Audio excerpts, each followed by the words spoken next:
लंबी चौड़ी बहू।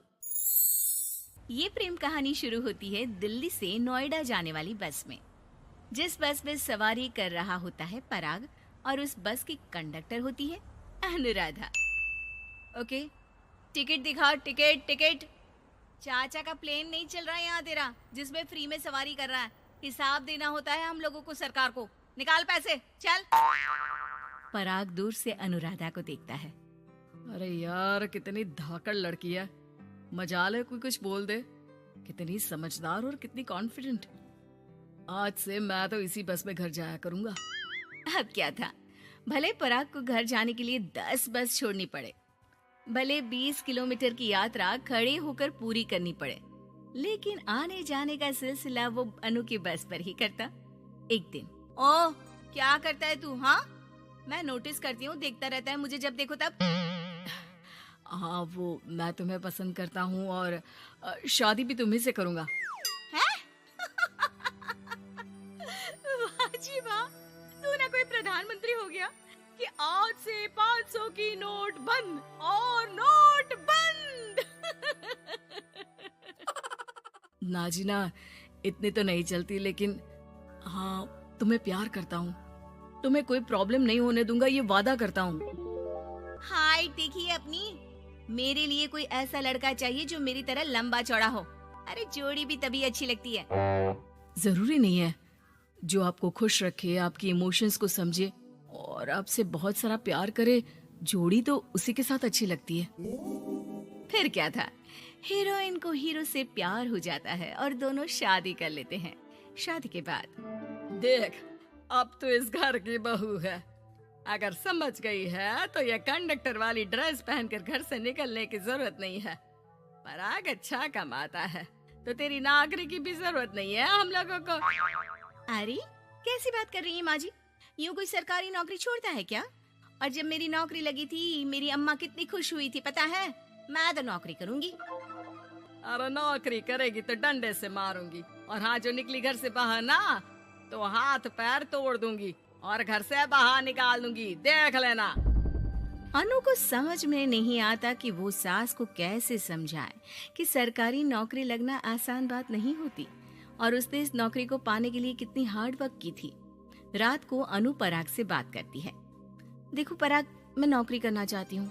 मुझे नहीं पता था कि तुम्हारी माँ को मेरी नौकरी से प्रॉब्लम होगी, वरना। ऐसी बात नहीं है, मैं माँ को समझाता हूँ। अगले रोज, देखो माँ, महंगाई का जमाना है और मेरी प्राइवेट नौकरी है। आज है कल का पता नहीं। वैसे भी अनु की सैलरी मेरी सैलरी के बराबर है। अगर ये भी नौकरी करेगी तो हम लोगों को जिंदगी जीने में आसान हो जाएगी ना। सास को बेटे की बात समझ में आती है और वो अनु की नौकरी के लिए मान जाती है।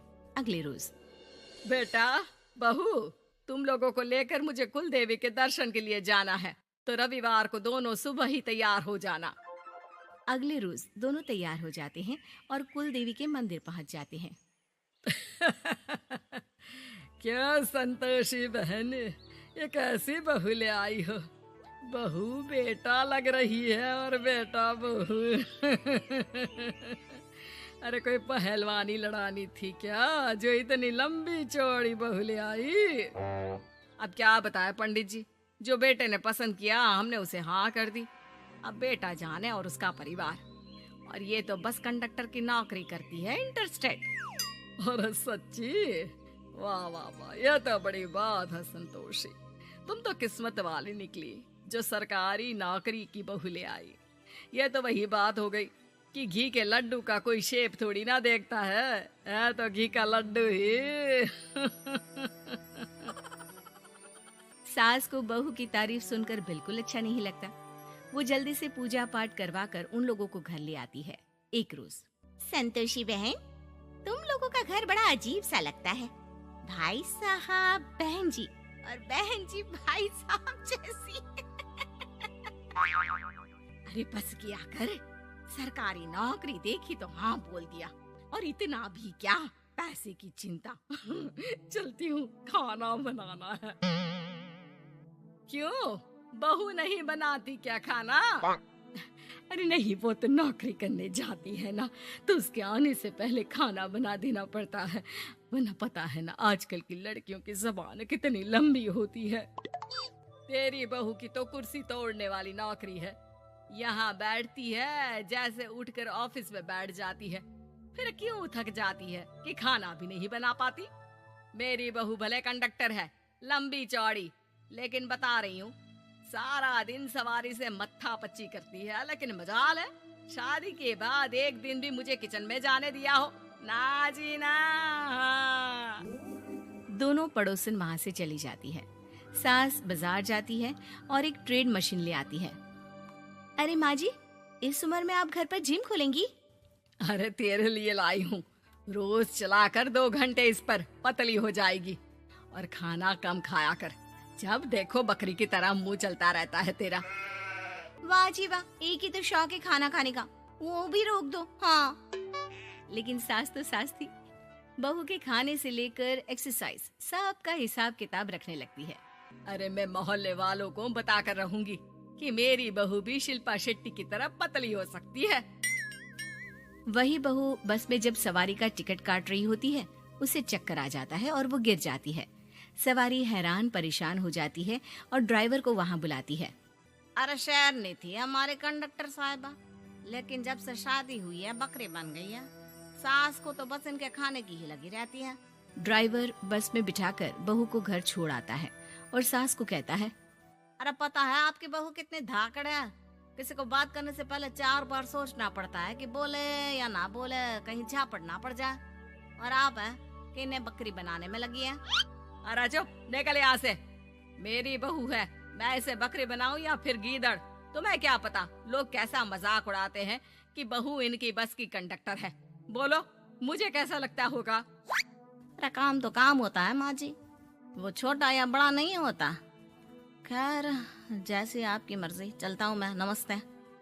ड्राइवर वहाँ से चला जाता है। बहू ठीक हो जाती है। एक बार आधी रात को कोई संतोषी का दरवाजा खटखटाता है। अरे इतनी रात में कौन आ गया? मेरा घर है, कोई पुलिस स्टेशन की घंटी नहीं जो बजाए जा रहे हो। खोल रही हो दरवाजा। जैसे ही दरवाजा खुलता है, सामने वही पड़ोसन खड़ी होती है जो अनु की कुछ दिन पहले बुराई कर रही थी। मेरी बहू के पेट में दर्द हो रहा है, उसे जल्दी अस्पताल पहुंचाना जरूरी है। हाँ तो पहुंचाओ, और जल्दी लड्डू के साथ खुशखबरी भी सुना देना। हाँ, काहे हमारा दरवाजा पीट रही हो? अरे सुनो तो, अपनी बहू से कहो ना कि सरकारी बस को थोड़ी देर के लिए दरवाजे बुला ले। क्या है ना, कोई साधन नहीं है अस्पताल ले जाने के लिए। सास अनु को कहती है और अनु बस को बुलाकर पड़ोस वालों की मदद करती है, जिसके बाद पूरे मोहल्ले में अनु की तारीफ होने लगती है। सच में लंबी चौड़ी बहू के साथ साथ लंबा चौड़ा दिल भी है बहू का।